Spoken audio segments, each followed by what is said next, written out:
You were raised on a farm, more or less, is that right?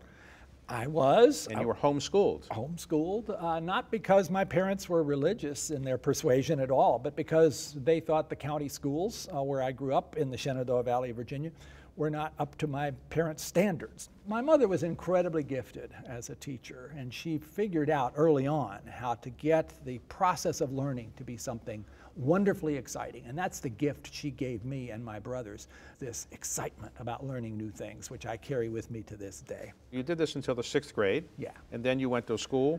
I think my mom was a little tired of teaching all of these 4 boys at that point and figured, okay, the public schools in the city of Stanton are maybe up to a better standard. So I started going to public school.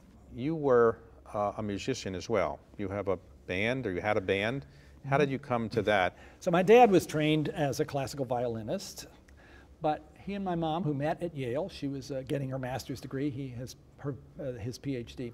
They went and worked for Eleanor Roosevelt in the depths of the Depression in West Virginia, trying to help coal miners get back on their feet. And my dad fell in love with the traditional music that the coal miners would play, particularly on the fiddle.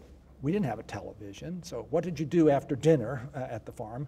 Either my dad would read Charles Dickens out loud, or we would get out instruments and play. And if you wanted to be in this family, you better learn how to play something. So did famous musicians come over your house?